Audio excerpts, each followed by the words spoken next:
And, Thanks, Ron. and it will be available on the website. Yes, we're going to put the recording and the slides on the website, the QuakerAction.org website, QuakerAct.org website. And we'll also send the recording and the slides out to all of you. And if we don't, I think we will be able to get to questions, but if there are questions that we have not been able to get to during the presentation, we'll answer those in writing, and we'll also email that set of questions and answers out to everyone. So you'll expect another email from me, hopefully by Wednesday. I'm not a technical wizard, but I'll do my best. So let me introduce Bruce Burchard in case there's anybody who doesn't already know Bruce. Bruce is going to tag team with me in the presentation. And I think we're pretty ready to start. Olivia, did I miss anything? I'm wondering if you'd like folks to go to the link if they don't know the reps, if they want to put their names in the chat.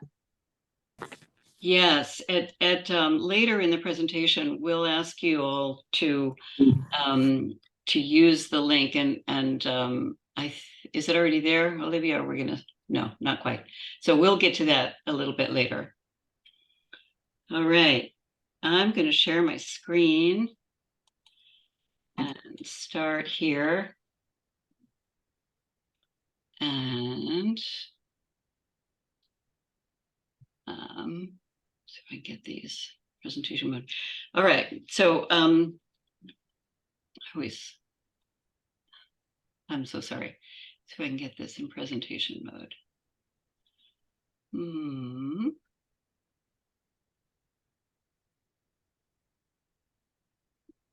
Somehow I always get flummoxed. At the bottom of the screen, that little thing that looks like a projector.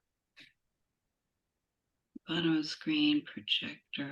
There's a little tiny, go right from your cursor, go right there. That's it.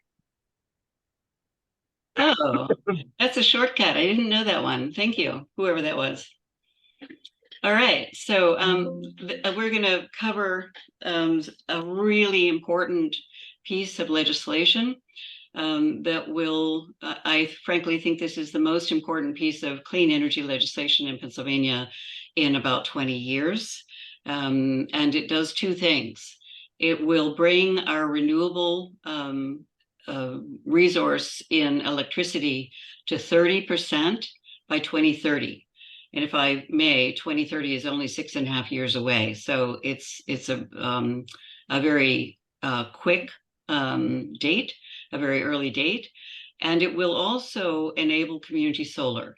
So we're going to cover both elements of this, this bill quickly after we introduce ourselves. And Bruce, would you do that? Yeah, well, Liz and I and a few other people, some of whom were on this call, started this 501c4 Quaker Action Mid-Atlantic region. We basically became live about a month ago. This is our first real activity. So thanks for being part of the inauguration, and we're delighted. So we incorporated as a 501c4 to help people engage more actively and effectively in public policy, the state and local levels. And right now, we're focused on Pennsylvania. We do expect in the months to come to be able to work in New Jersey and hopefully Delaware also. You see, our priorities are climate action, environmental justice, and also gun violence. And we have Brian Miller on our board, and he's been a leading voice in working on gun violence issues in this area. Most of us on the board are Quakers, but not all of us. And this is an effort by some of us Quakers to do something, but it's just open to everybody. So you don't have to be a Quaker. We hope we're going to provide a service that many, many, many people will appreciate. And you can join us at, very important, at QuakerAct.org. We need your names and information in order to be able to make this work. Okay, Liz. Thanks, Bruce. All right, so we're going to dive right on in. So as many of you already know, Pennsylvania has been stagnating, shall we say, in the field of clean energy. And we are going to overcome that with this law, with the passage of these bills. So the Alternative Energy Portfolio Standard, or AEPS for short, was originally passed in 2004 under Governor Rendell's term. And that law required all electric utilities to purchase up to 8%, to purchase 8%, at least 8% of renewable energy in their electricity generation mix. That generation mix is just referred to as a portfolio. That's where the portfolio standard nomenclature comes from. And the date for that was May of 21. All of the utilities in Pennsylvania met that schedule, and included in that 8% is 0.5% solar. So we have a little bit more than that now, but 0.5% solar was all that was required. The reason most states, more than half the states, have a portfolio standard, and the reason that Pennsylvania does not call our standard renewable is because it isn't really. We have a renewable tier 1, which is renewable, and that's the 8% number. That includes wind, small hydro, solar, and other renewables. But we also have a tier 2, and tier 2 includes a bunch of stuff that is not renewable, and some of it's pretty nasty. So it includes municipal solid waste, it includes waste coal, and a number of other things. And that tier is 12%. So combined, it's 20%. And again, all of the utilities in Pennsylvania met both tier requirements on schedule. But since May of 21, so for more than 2 years, we've been stuck. We've been treading water, if you will. And the map on the right-hand side here shows you where we are in relation to all neighboring states. Looking at Canada, Ontario province is the purple up there. They have 8 times as much solar as we do. New York, their law is 70% by 2030. New Jersey, 100% by 2030. Delaware, 40% by 2025. That's just a year and a half away. DC, 100% by 2032. Maryland, 50% by 2030. Virginia, 30% by 2030. So we are really an outlier. And the import of this is that Pennsylvania is being left in the dust as the United States transitions from a fossil fuel to a clean energy economy. Pennsylvania is choosing to stick its head in the sand and be left behind. And that's really a very, very dangerous situation.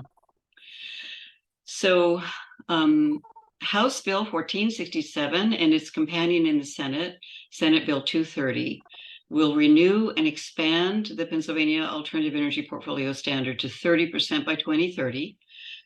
This 30% goal will increase local solar from 0.5%, which is what we have now, to 14%.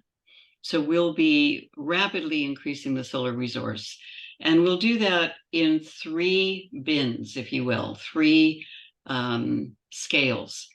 8% will come from the large scale or grid scale solar.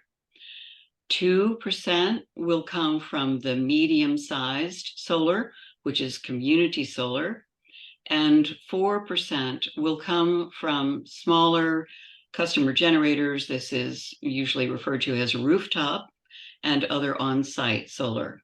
So it's the bill does a really good job, I think, of laying out in order for the solar industry to really prosper in Pennsylvania, we have to develop all 3 scales.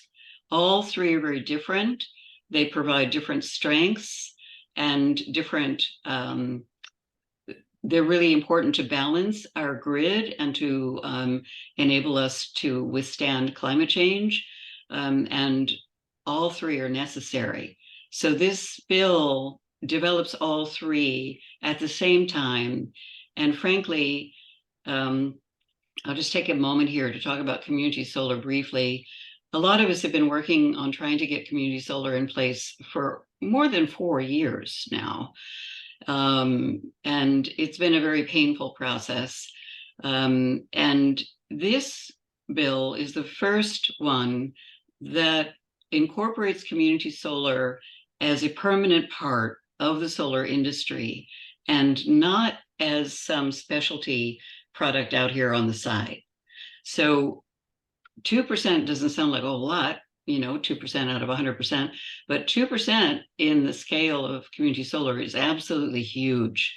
If you think about, we only have a little bit more than 0.5% of solar in the entire state right now. What we're saying is that in 6.5 years, we'll have 4 times that amount just in community solar. That's a really significant amount of solar energy to require it to be in community solar. So this is a really good treatment of community solar, and one that I think is frankly, I think it's better than the earlier efforts that we tried.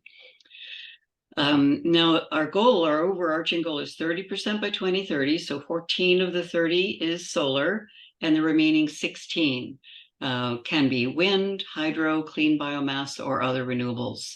And those can also be from out of state. So I have to say, Ron, if I say anything that's incorrect, you have to reach in and correct me. I guess I'm okay so far. All right, so where are we now in Pennsylvania? Where is our generation? What does our generation mix look like? This was developed by NRDC, Natural Resources Defense Council, a couple of years ago.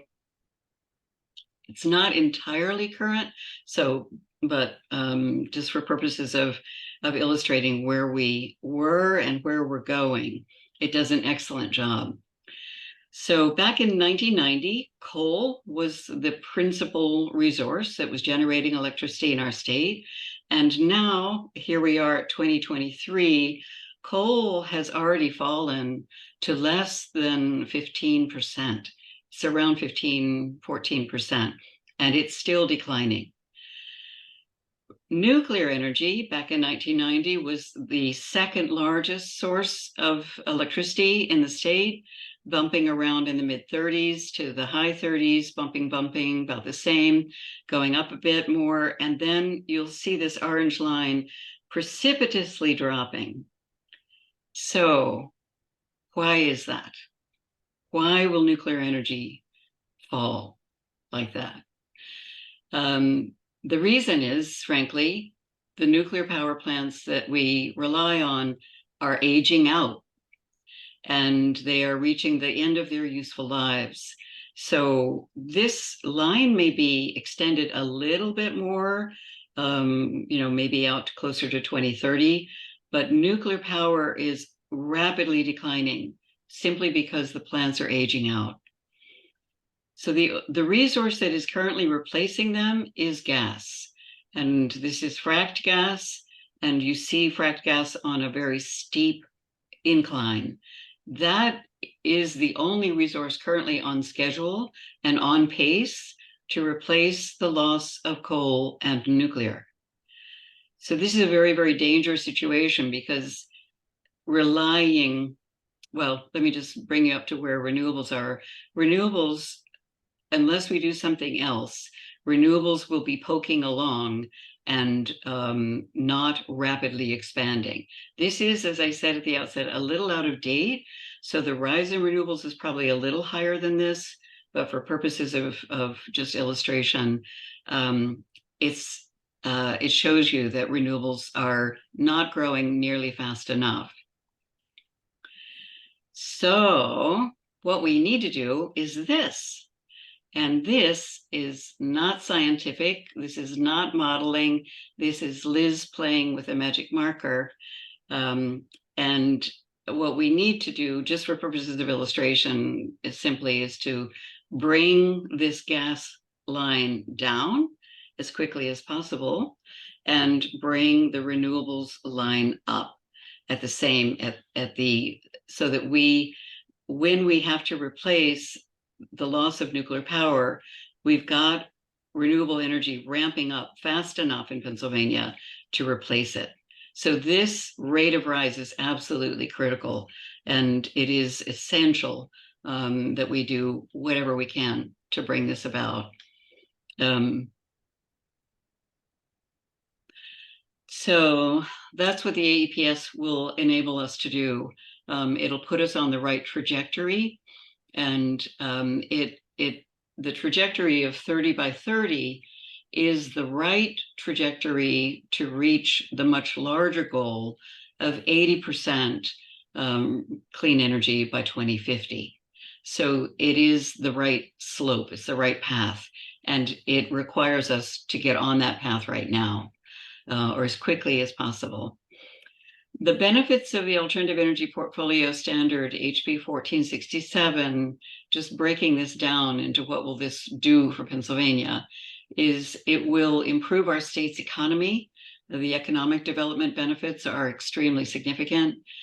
We will bring over $9 billion in private investment into the state, and $5 billion in local benefit will come, so that our gross state domestic product will increase by at least $5 billion. Job creation is when you reach just 10% solar, and again, we're talking about 14, but when you reach just 10% solar, Pennsylvania will have created 65,000 net new jobs. So we will be creating more than 65,000 net new jobs. Energy diversification, as you saw in the previous graph, our business as usual scenario is a very vulnerable, it puts us in a very vulnerable situation because we're overly dependent on only one source. Gas, we've all learned this lesson over and over. Gas is a very volatile energy source. The price volatility is enormous. And looking at the projections for the future, not only do we see peaks and valleys and volatility in the pricing, but that overall trend goes upward. So the long-term projections are that gas will continue to increase in price, and it will be fluctuating wildly.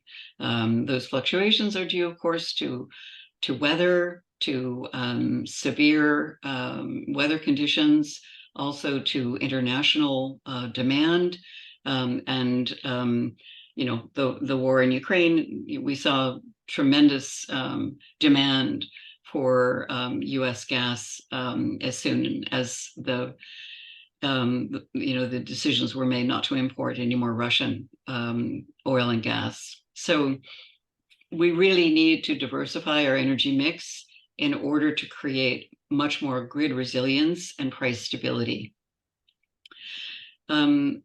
This is a fact that's not well known, but solar energy is now the cheapest source of energy. And once we get to 5% solar on the grid, we begin to see price decline for everyone. So solar will lead to a reduction in the cost of electricity for everyone, which is critically important.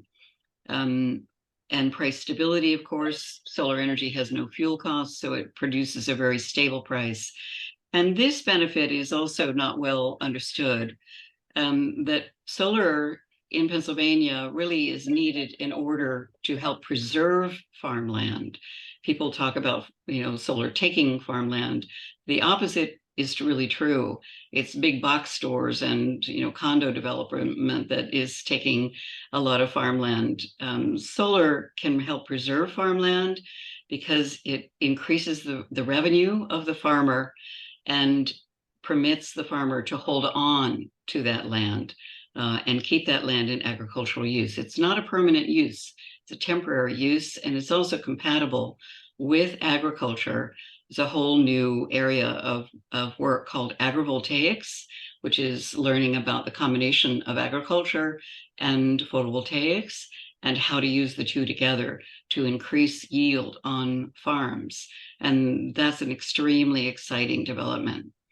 So all of these benefits will accrue to us in addition to the environmental benefits, which are paramount. So we're going to change gears here and talk about community solar for a minute.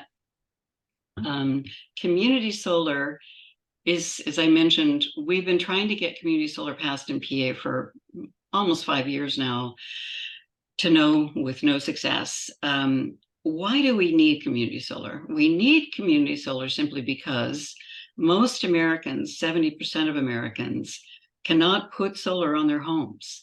They've got too much shade, they rent, there's a lack of capital, lots of different reasons.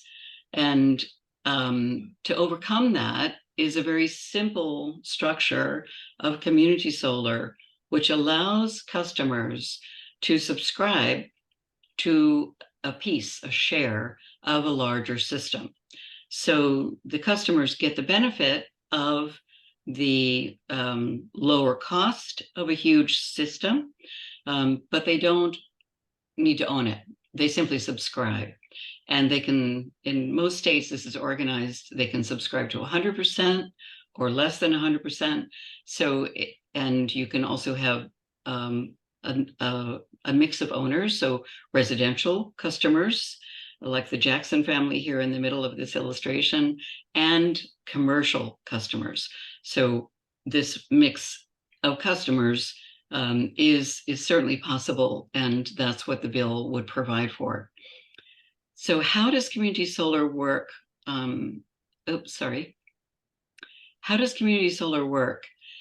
It's really very simple. A solar developer builds a system, and that developer also recruits, if you will. He finds subscribers. The developer is responsible for lining up subscribers and signing them up. So the electricity that's generated here in the community solar project flows to the utility, of course, and the utility will be billing the customer. So the financial transaction remains the same. There's one monthly bill from the electric company to the community solar subscriber. And this diagram is showing the revenue from the subscribers flowing back to the developer. It doesn't flow directly to the developer, but the revenue does reach the developer. It's just that it goes back to the utility first. So it's very similar to competitive supply right now. If you have a third-party electricity supplier, your payment to that supplier goes through the utility, and the utility is accounting for that and paying the supplier. So it's very similar to the existing arrangement, but you're able to control that you're buying local solar, and that's the great value of community solar. You're not buying solar from, Arizona or someplace. You can purchase local Pennsylvania solar. So we're going to take a break right here before we go on to see if there are any questions that anyone has. And if you have a question, I guess I need to stop sharing my screen. If you have a question, please ask it now. Liz, Yes. People have been putting questions in the chat, and Ron has been working on answering some of them.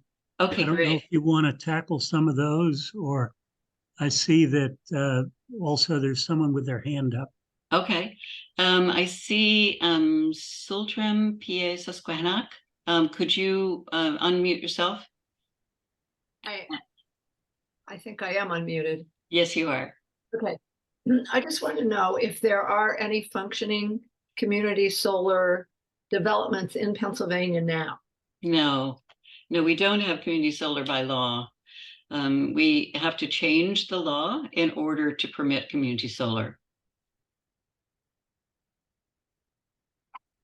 I should add though, about 5% of all the electricity in Pennsylvania actually passes through electric co-ops and municipalities. They aren't part of the Public Utility Commission's authority, so technically they could have community solar if they wanted to. Just to throw that out there. Are there any other burning questions? Will?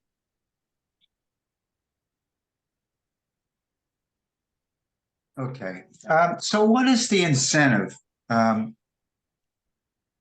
to reduce the use of natural gas? Since right now that's almost all of what's making our energy, and the people who are in control of that are pretty locked in. So how do we chip into that? How do we work our way in so that they ultimately get pushed aside by economics in a shorter term than even 7 years, for example, to 30%? I mean, we have to get over 50% probably very soon. So what's the incentive? How are we doing that to push the natural gas lobby aside? Yeah, that's a big one. It's both push and pull. I like to just make things really simple. So the demand for gas has to be backed off, has to come down. And that is something that all of us can contribute to. A year ago, I replaced our gas stove with an induction stove, and it's, way superior to gas. We are getting ready to do the same with our water heater, to put in a high efficiency heat pump water heater. And after that, we'll do the heating system. So every one of us can use the rebates and tax credits that are now available to all of us that are in the Inflation Reduction Act. There's 30% tax credit for homeowners to do lots and lots of things to improve the efficiency and to decarbonize our homes. And that's available to all of us. So all of us can play a role in backing the demand down and lowering the demand for gas, both as an electricity supply and just generally. Frankly, the AEPS, so one thing to make kind of clear at this stage, I think would be good. All of you have been, I'm sure, hearing a lot about the Regional Greenhouse Gas Initiative for a long time. And RGGI is, as you know, tied up in the courts right now. RGGI by itself will not dramatically reduce or even significantly reduce gas. So RGGI is not the silver bullet solution to this problem. We need both RGGI, and RGGI is a really great solution for reducing greenhouse gas emissions, but it isn't sufficient. So we need both RGGI and the Alternative Energy Portfolio Standard and this act in order to, the AEPS is the right instrument for increasing renewables. It's designed very well to do that, and it will, very significantly and cost effectively increase the renewable supply in our mix. So we need both push and pull, if you will. So it's a tall order. Mitchell Rothman. Yeah, I was just wondering, even though it's only at a community scale, it's going to require a certain degree of capital. And of course, it's going to require somebody to organize it. Does this legislation, or do people have ideas about who exactly will it be? Will it be municipalities? Will it be, private entrepreneurs? I mean, how does this thing actually get rolling? Oh, okay. The alternative energy portfolio standard already exists. It has existed in Pennsylvania since 2004. So the bill that we're talking about, HB 1467, is an amendment, essentially. It amends the existing law. And it will use the basic structure that is in place that all the electric utilities in Pennsylvania have been using for almost 20 years. They know how to do this, and it is a very familiar structure to them. And frankly, that's one of the reasons that we think that this bill can pass, is that the utilities, this isn't new. It's not a new system. It's not a new process. It's a tried and true existing process for the utilities to acquire renewable energy. And because of that, it's very cost effective as well. So it's the cheapest way to scale up renewables in Pennsylvania. It's the least expensive, has the lowest rate impact of any policy to rapidly increase renewables. I think Dara Bortman. Hey Liz, how are you? Good. How you doing, Dara? Doing great. Just getting over COVID, unfortunately. Aw. Yeah, so there are a lot of developers that already have their eye on Pennsylvania and specific lease, places to lease land, and developers make a lot of money from community solar, so there's no issue with lots of people wanting to develop that part of the market if it ever gets legalized. So that's not an issue. That's one of the reasons I asked the question about the low and moderate income requirements for subscribers. It sounds like that's not part of the bill yet, but hopefully that will get added. In a lot of states, they do require some percentage of subscribers for community solar to be from low and moderate income communities.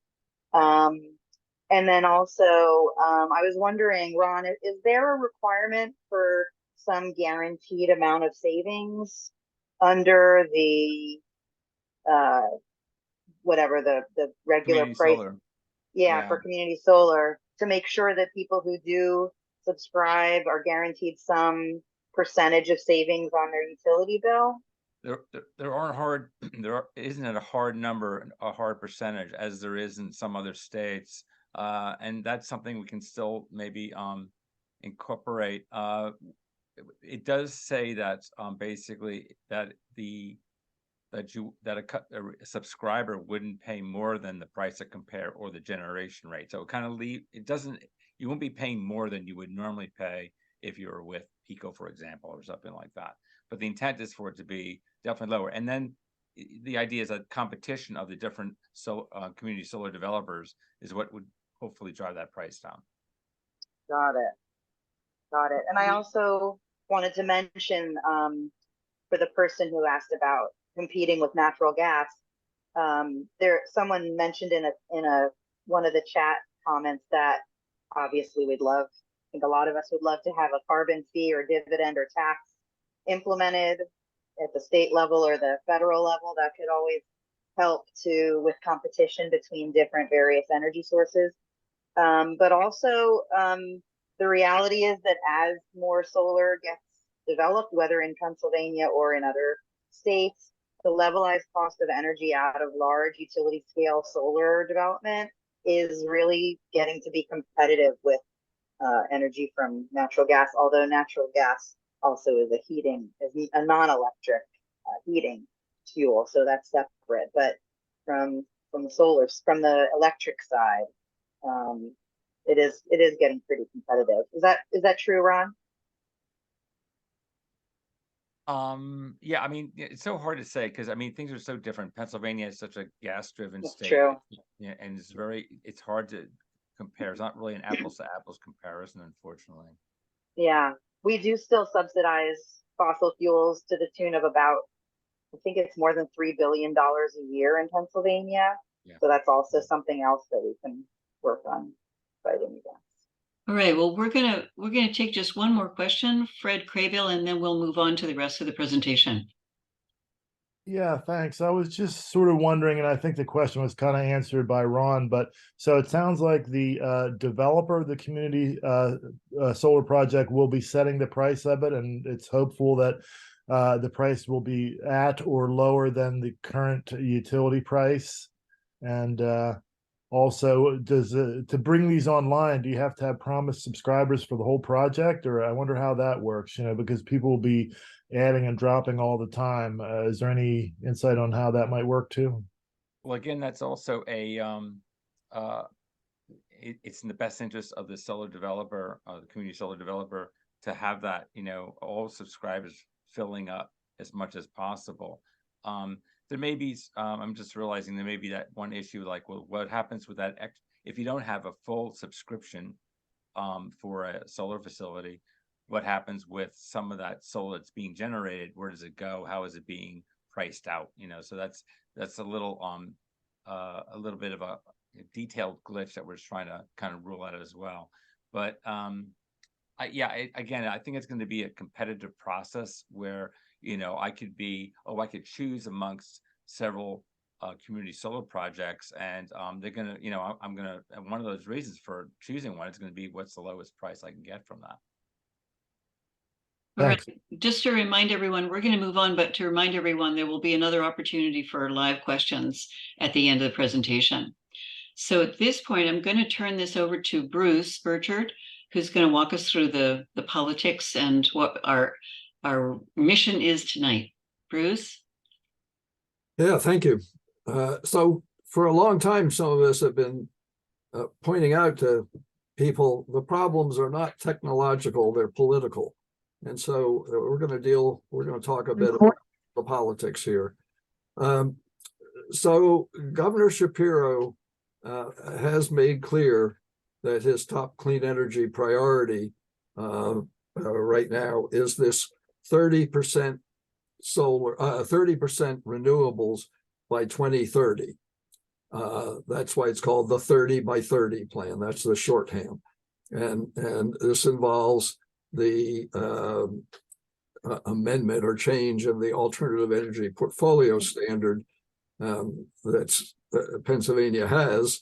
That's pretty. So the goal this fall is really to get this plan through the Pennsylvania House of Representatives. Now, I think everybody knows the political balance in the Pennsylvania House of Representatives is that Democrats have 102 seats and Republicans have 101. So basically, we're not expecting much, if any, support from the Republicans. So we need to get every Democrat, every one of our Democratic representatives in the state to vote in favor of the 30 by 30 plan, the alternative energy portfolio standards. Right now, the last I looked, let's see, we have 28 sponsors of HB 1467 in the House. That's as of about yesterday. And we need all 102 of them. So we got a lot of work to do. In the Senate, there are 22 Democrats and 28 Republicans. Frankly, I mean, maybe Ron, you know something I don't know, but my understanding is the focus this fall is getting it through the House, and then the governor and with support from us, tens of thousands of Pennsylvania citizens who care about this will work on getting it through the Senate, and I'm sure there'll be some horse trading. There's of course always the fact that the utilities and the gas industry and so on are working very hard to protect their interests. They have untold numbers of lobbyists in Harrisburg. So it's up to us as citizens to put the pressure on. So path to success, get the bill passed in the House, work for passage in the Senate. It will help if we get the Regional Greenhouse Gas Initiative, RGGI, implemented, and we're expecting that will happen. I think we believe that we're likely to get a good ruling from the state Supreme Court and we believe that the governor will then implement it. Now, there may be people that know more about that than I do. I don't know. Ron, do you want to comment on that? I'm sorry, I missed the very last piece, but maybe this is related. Yeah, there's a governor, you know, that's of course a critical point in all this. I'm thinking it's more like getting it through the House. That's going to get the governor administration more involved in it, and that's going to be putting pressure on the Senate, and that's how we're hoping to get it going. The greenhouse, Reggie is sort of an issue because it's almost what's blocking a lot of these things, the APS from going forward, and until that kind of moves one way or the other, I think it's been the white elephant in the room. So hopefully that gets resolved quickly, and then we could move on with the APS. It's possible that it could be used as a bargaining chip as well. So we'll have to see how that works out. One of the things I just want to reiterate is that because the utilities know this structure of the APS and they've been following it for 19 years, it's not a heavy lift for them. And we work with the utilities closely, and I can't say that they're gung-ho and jumping up and down to support this, but they're not expected to be strong in opposition. So we do think that the utilities will swallow this. In other words, that this is not going to raise a lot of opposition from the utilities. The gas industry is a different thing, but the utilities, we think, are manageable. Of course, another thing that Reggie will do is to bring a lot of income into Pennsylvania that can be used in many ways to support clean energy and support communities that are hurt by the transition and so on. Okay, so here's the balance of power. The one we're really focusing on is the one on the right, where we have 203 representatives, and Democrats have an advantage of 1 vote.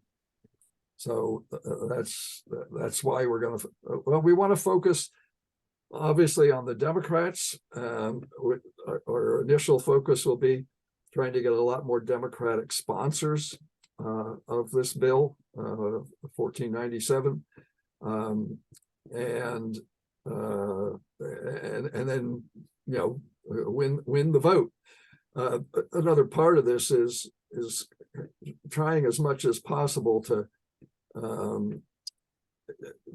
convince Republicans that they shouldn't fight too hard against it. Now, some of them are certainly going to fight really hard against it. I don't know if there's much chance that any Republican representatives are going to sign on as co-sponsors, or maybe probably not many who will vote for it, but anybody like me who has a Republican representative should still be working hard to convey our concern and our support for HB 1467. And in the end, that can have an impact. It can lead to some of those Republican representatives deciding not to fight it too hard. So we're going to talk a little more about how we set things up to help you. Call your state representative ASAP. Ask him or her to co-sponsor House Bill 1467. We have a list. I think it's going to be the last slide here. Yep, there it is, of the current co-sponsors. If your representative is a current co-sponsor, or for that matter, your senator, please, it's really important to let them know how pleased you are. That makes a big difference. I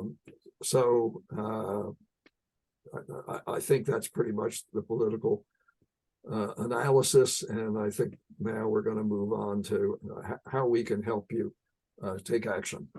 Liz, right. Pick it up? Yes, thanks, Bruce. So I'm sure all of you know who your rep and your senator are, but if anybody doesn't, this link will take you to a really great website that the state maintains. It's very easy to use and full of lots and lots of information. So please, locate your representative. And if they're not already signed on as a sponsor, please call them. What we're asking you to do is call your rep and ask for a meeting with your rep. And that meeting can be a phone call. It could be a Zoom call. You don't have to go in person. Most reps now these days in the post-COVID era are meeting on Zoom. So I've done 2 people so far, and both of them have signed on. So the process is simply call them, ask for the scheduling secretary, ask for an appointment at their earliest convenience. And that'll be a Zoom call. They will send you a Zoom link. They prefer to send you the Zoom. So you talk to your rep. And frankly, when I was reviewing this list, I was shocked at who's missing. There's all kinds of very climate, clean energy friendly representatives who have not signed on yet. And it's simply because no one has asked them. So, they're probably waiting for your call, So please call your representative, ask for, a very brief meeting, probably don't need more than a half an hour. And if you need help on that meeting, if you would like kind of a backup, if you want someone to assist you and be your backup in case your rep asks a hard question, you don't know the answer to it, feel free to, we've got 4 of us who are available, standing by, who are, lots and lots of experience doing this. We'd be very happy to come with you. So one of us will team up, we'll join your team and join your call. So if you are hesitating because you just don't feel like you really know enough, perfectly understandable. But this kind of request is most powerful coming from a constituent. It's much less powerful coming from, a stranger. So please, don't hesitate. Call me, or I'm sorry, email me. My email is here at the end of this slide. Please email me and I'll wrestle up a team member to go with you. Just give me the time and date and one of us will be there. So again, the way you can find out when you ask your rep to co-sponsor, what probably will happen in half the cases is they'll say, oh, sure, I'll do that. And they will initiate that action. They'll, their name, once they contact the Legislative Bureau, their name pops into this website as a co-sponsor. So this is updated in real time. And it won't take more than, a day for that to take place. So if you're talking to a rep who's on the fence, they're not really sure, they're hesitating, you might think about asking them, gee, that's fine. Do you mind if I call you back in a few days or call you back next week to see how, what you've decided? So letting them know that you're going to keep your eyes on them and that you're going to check back in with them. So that happened with one of the reps that I called. She needed more time to think it over. And actually, she reached back out to me and said, we're good to go. We've decided to co-sponsor. So you'll get different answers from different reps. Liz, let me just say briefly about my experience on this. When I was just getting involved in this work, 3 years ago, I guess,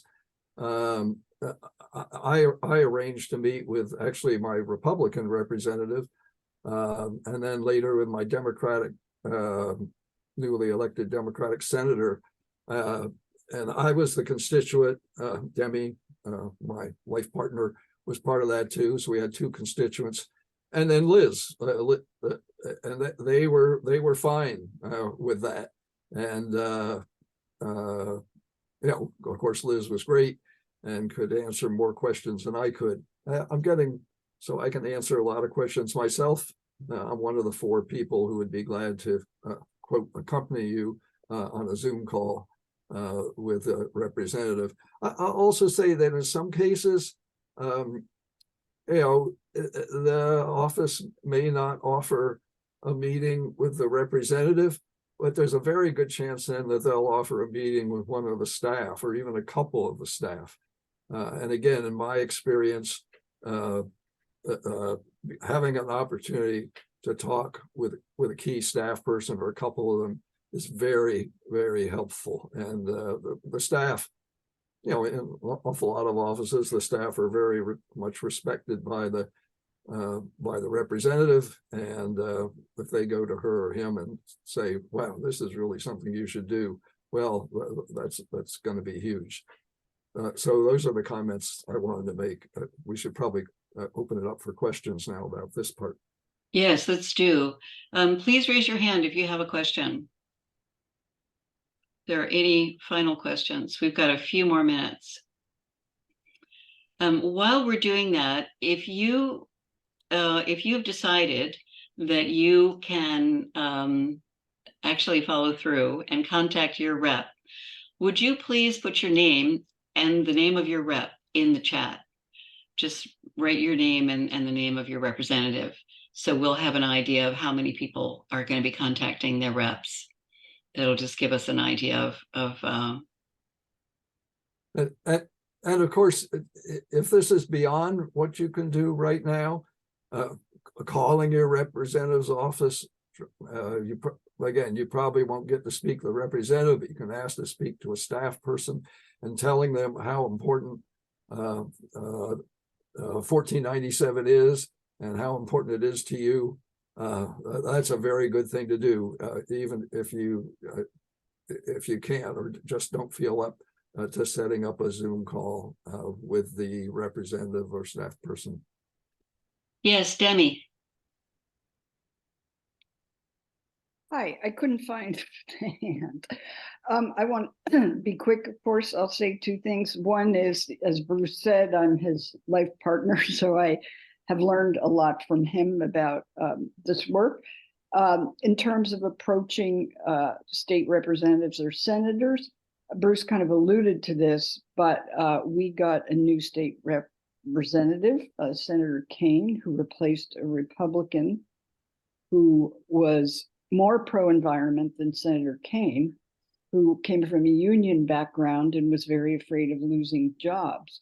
And Bruce brought Liz to meet with him, and it was a process, but it was totally successful. It really inspired me to think, yeah, we're kind of used to, well, call your representative, but watching Bruce, along with Liz, just take a few steps, this senator turned around, and that was very exciting to watch. The other thing is RGGI, the Regional Greenhouse Gas Initiative, which is being blocked by some people, would bring a lot of money to Pennsylvania. So when I first learned that, I was startled because the image is kind of, well, we have to make sacrifices, and we do.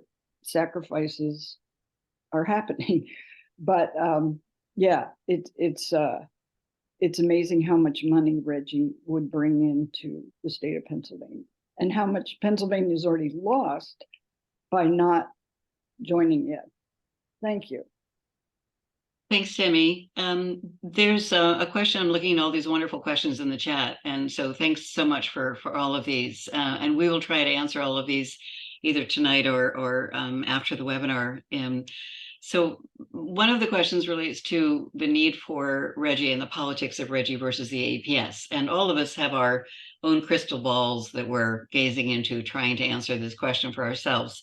So none of us have the answer, but my hypothetical is the following.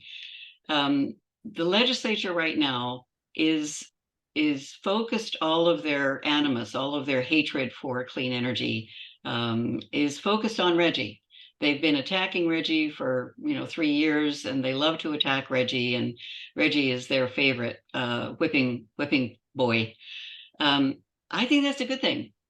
for right now because they're not paying attention to the AEPS. That is, the fossil fuel interests are not paying attention to the AEPS. And I think we have the opportunity to get up a lot of momentum now for the AEPS and for community solar in this 1467 without drawing too much attention to ourselves. Now, once Reggie is through the courts, there's, going to be, things will change, and there'll be a lot of focus on whatever's moving in the legislature. But I think we don't know the answer is probably the truthful response to that question. But I don't think it's, again, I want to really stress this when you're talking to legislators, there is no silver bullet to the problems that we've created for ourselves. We desperately need a suite of policies. And that suite includes RGGI and the AEPS. We need a carbon market as a fundamental economic platform, if you will, to monetize carbon. That has to happen. And equally, we need the AEPS to require the utilities to diversify their portfolios and bring renewables in time to prevent, frankly, when you look at the little graph, the line graph that we showed with gas rising steeply and coal and nuclear dropping sharply, certainly coal is dirty, but nuclear is not. And if we replace nuclear with gas, we will increase our greenhouse gas emissions in Pennsylvania. That is not what we should do. We have to be bringing that gas line down. So it is critically important that we have both RGGI and the AEPS. And it's important for legislators to understand that this is urgent and we need them to get moving. And they haven't been hearing from their constituents yet on the AEPS. We need to get them moving. So thank you very much again, everyone, for coming tonight. And sorry to blather on here. Are there any burning questions that someone wants to raise their hand for? Yeah, we got a couple people who have their hands raised. Oh, yes. Okay, Mitch. Hi, thanks. I was just interested in hearing more about the stance of the building trades unions on this particular bill. Seeing like the Solar for Schools bill gained such strong support, it seems pretty clear that it's like the building trades support for that bill has been essential to move it along. And yeah, I'll call my legislator, who's a Republican, who voted for the Solar for Schools bill, but yeah, but I'd like to know, I just would love to hear more about where labor is on this bill, because it definitely won't happen without their support. Yeah, labor has really come around for everyone. Mitch is raising a great point. The Solar for Schools bill, and I really have to take my hat off to Liz Fiedler for all of her fabulous work on this. She brought the unions in. There were, I think, 7 endorsing unions for the Solar for Schools bill, and she really worked on it over and over and over again. That has changed the position of labor vis-a-vis solar in the state. And they are now recognizing, and frankly, the IRA also, grid scale solar has to be union labor. Community solar has to be union labor in any public building, so public space. So there's a huge amount of the solar industry that has to be union labor. Small scale, I have solar on a little house that I own, and that's not union labor. So it's tiny, you know what I mean? It's a one-day tiny little job. It's a residential rooftop solar system. It's not union labor. So very tiny systems like that don't have to be union, but the really big systems do. And the union understands that this is the future. I think they are, they've really come around in Pennsylvania. There's been a real change. So I don't think that we've had conversations, Ron, you tell me if I'm wrong, but I don't think we've had conversations yet with labor unions, but I don't think, Yeah, we I don't have, see any problems. I haven't actually, we have something scheduled coming up, I think next week, but Sharon Pillar, with the PA Solar Center on the western side of the state, who's been she and I've been, we worked very hard on this, on putting these bills together. She's been more active with talking with unions, IBW out there. I think that the Carpenters Union, believe it or not, there's different unions that are are favorable of the APS and its expansion, and they're seeing the value of that to their trade. Okay, Jack Malinowski. Yeah, I wonder if someone could clarify 2 points about Reggie. One is, my understanding is that it's before the Commonwealth Court, and that's where the first decision will come, but then it will possibly go to the Supreme Court, which involves a whole lot of time between now and forever.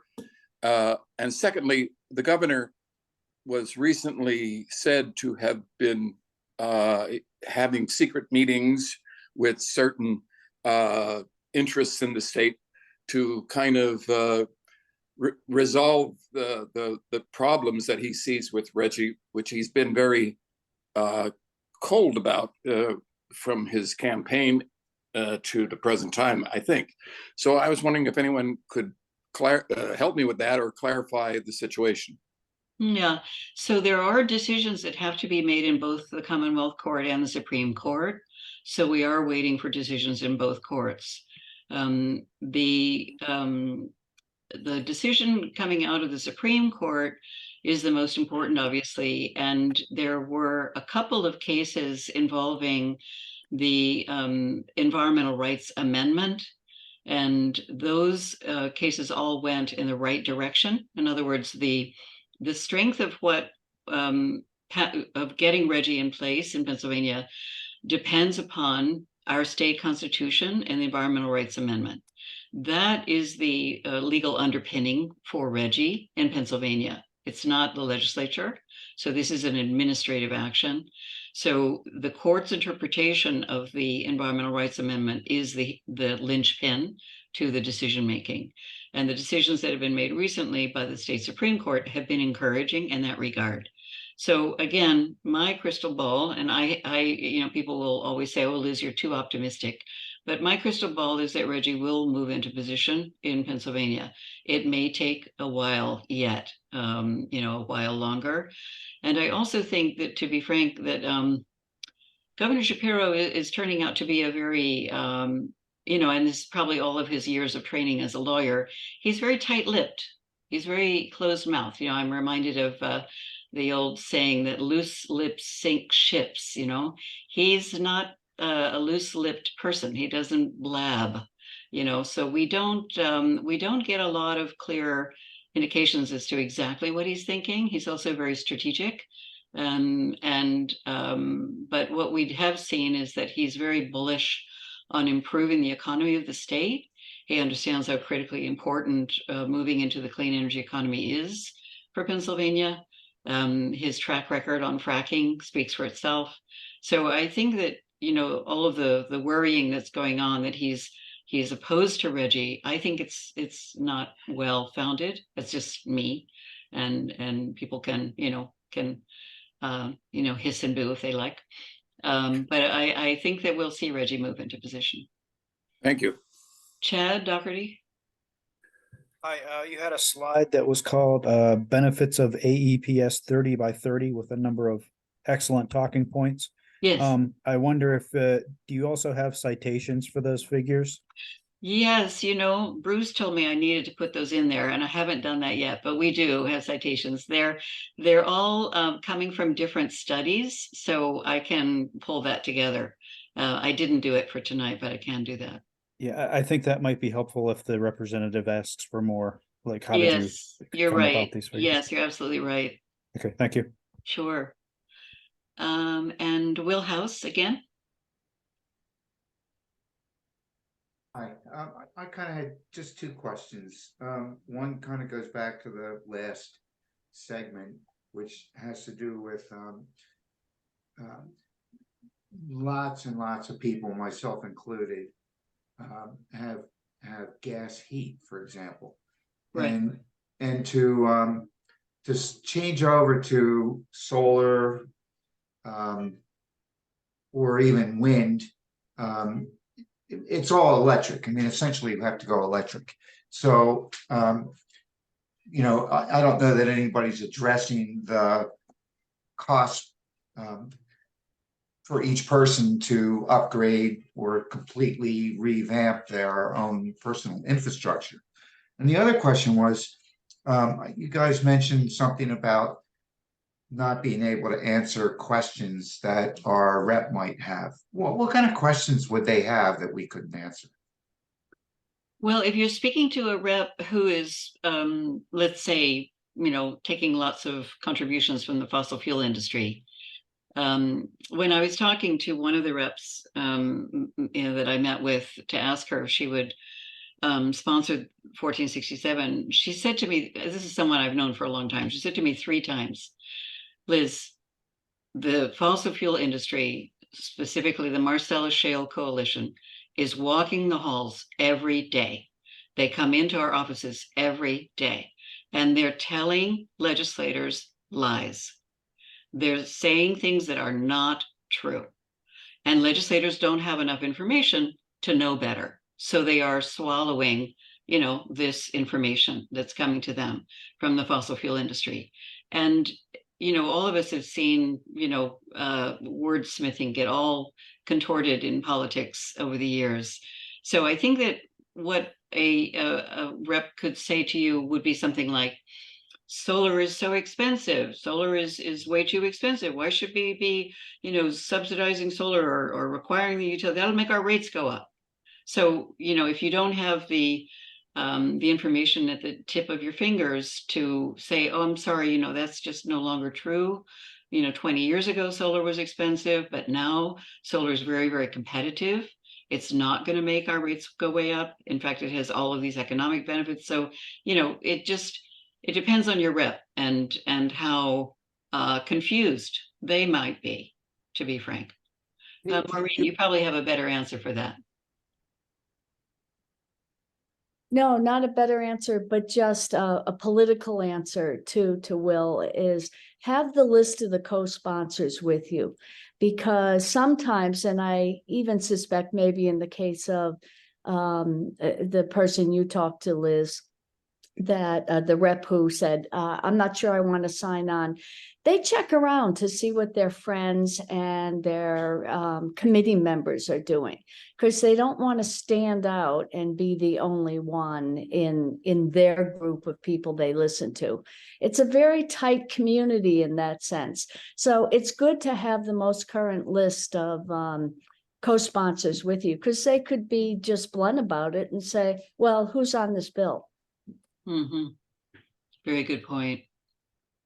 Liz, I just want to say something in response to the first part of Will's question. About 7 years ago, we got a geothermal system and we love it. It does take a little bit of electricity to run it, but it's terrific. And nowadays, you know, it's less expensive to get these splits that you put in different rooms in your house, basically heat exchange units. Yeah, when it comes to heating and cooling, you should investigate those kind of options. We did actually, the Eco Justice Collaborative did a webinar a year ago now when the IRA was first passed, the Inflation Reduction Act, on all of the rebates and tax credits that were available. And all of that guidance, they call it, the IRS and DOE issue basically all the little tiny rules that go along with that. So most of that guidance has been issued now, and it's probably time for us to do another one of those webinars with the final guidance.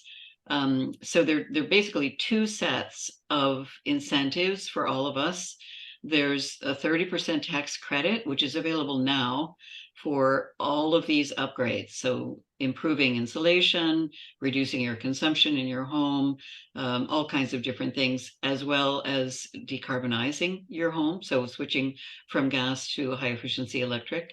So 30% tax credit for all those things. And then in addition, if your income is lower, you will qualify for actually an additional rebate. So the rebates depend on your income. There are 2 tiers of rebates depending on your income, but it's probably time for us to do that kind of thing again and put all of that on the website, because I think that, you know, my experience so far, we're decarbonizing our house little by little, but my experience so far is extremely positive. So far, we're saving money on the bill. So, you know, when you have to change an appliance, you know, that's the time, obviously. And frankly, I thought I would never give up a gas stove, but I love this new induction stove. So, you know, and it's so much better. So anyway, I think, you know, this is a journey all of us are going through. No, a lot of us, me included, are renters, and you can't make those kind of upgrades in a rental. Right. And so what kinds of things I do, for example, in the winter, my heat is set at 60 during the day and 58 at night. And that's the way I live. I put a sweater on. I don't know anybody who does that. My gas and electric is less total through the year than my water bill. And I only use 700 gallons in my water bill. That's all I use. Wow, you're a model, Will. And that costs more than gas and electric put together. Yeah, that's great. Thanks. Keep it up. Tony Younker's trying to get Tony it. and Lee, yes. A quick question. The materials that you presented were terrific. Can we access them from the website? Well, I'm going to send the slides to everyone, and I'll also send the recording. So we'll have both the recording and the slides coming out to you by Wednesday. That's great. I feel like I'm not that knowledgeable, and I would like to have that when I contact my legislature. Sure, absolutely. Yeah, that's great. And they'll also be on the website for, but if you know anybody who wants to get them, we can email them too. And Eric Frankhauser? Thank you. I'm not sure if this bill is similar to some of the other major environmental and energy bills, but we've all seen that they become political. And I'm wondering if that's the elephant in the room that I'm really not hearing anybody talk about. It's understood. Yes, understood. Yeah, it might be understood, but I don't, you know, we can come up with all the facts and figures we want, but if Marcellus Shale Coalition and, you know, if they're walking the halls, like you said, every day, and if there's money behind that, well, it becomes less about the facts and figures and more about the politics. Well, there are more of us than there are of them. So all we have to do is organize ourselves. We have to organize ourselves, but I think we also have to organize the constituents of the folks that are playing the political hand, because ultimately that's who they're kowtowing to. They're feeding their constituents a line, so that they will support them in their stances on these environmental issues. Well, I will just say that almost in every bill that I've ever worked on, the legislators will say to me, I need to hear from my constituents. I need my constituents who support this legislation to be contacting me. I need to hear from them. And until they hear from you, they can play dumb. You know what I mean? They can sit around like a bump on a log. So they need to hear that you want more clean energy. That's what they need. So I understand that. But I think they need to hear from the people that are telling them, don't raise my prices, don't risk my jobs, don't do all these other sorts of things that are currently the ones in the majority for those areas. In other words, I think we're preaching to the choir here. Well, we are, but trying to get the choir singing. Moving. Yeah, the choir moves. They say if the people start something, the leaders will follow. Yeah, and that's we're in that position. I'll just say I had a senator who was really against Reggie, and it was all about jobs and stuff. And it took about a year, but he came around. And that's because he had a lot of constituents contacting him.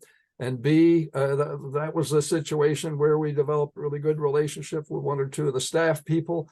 And, we slowly, we got a lot of information to him and he came around. So you can do this. We can do this if we work together. Can we, is this group addressing the issue of moving the communications from us to our representatives from us to the other citizens of Pennsylvania to help drive Yes. out fear and things Yes, like that? we're not doing this alone. There's a huge coalition of groups that are working on this across the state. So it's going to be lots and lots of folks working together over time. And it's going to take a lot of work. Absolutely right. It's going to take a lot of work. And one of the groups is the evangelicals. What are they called? Evangelicals. Evangelicals for Evangelical Environmental Network. And they're very strong in the very districts where most of them are represented by Republicans, and they've been mobilizing people in the evangelical world. So things are happening because people are getting together and speaking up and working and contacting their reps and working on their campaigns. And it takes a while. But if we stick to it, we're going to win. Well, I appreciate the resources you're providing us to address our representatives. I'm wondering if we could put the same kind of effort into resources we could use to addressing our neighbors. Yes, absolutely. Yep. Yeah. If you have any other questions or suggestions, you've got my email. Please contact me and let me know, additional thoughts that you have. And I'm going to copy the chat so that we've got all of your questions now. But we've gone over time and I don't want to keep all of you. Thank you very, very much for coming. And it's wonderful to see all of your faces tonight. And please keep in touch and let me know how you're doing. And if you need help with any of these meetings, don't hesitate to reach out. So we'll say good night. Thanks, everybody. Great to work together. Great session, guys. Thanks. Thank you. A lot for doing this. Yeah, thank you. Thanks. We kind of enjoy it, really.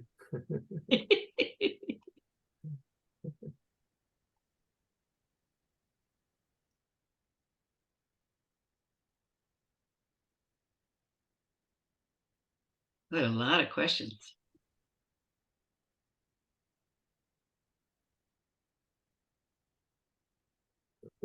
Liz and Stephen, do we want to stay on for a few minutes, or is that for Sure. Olivia's going to give us a lesson. Let me just copy this. I was going to say, make sure you copy the chat before we leave. Well, that was the longest chat I think I've ever seen. That's terrific. So will you try to respond to questions and then get back to everybody who was on the call? Yes.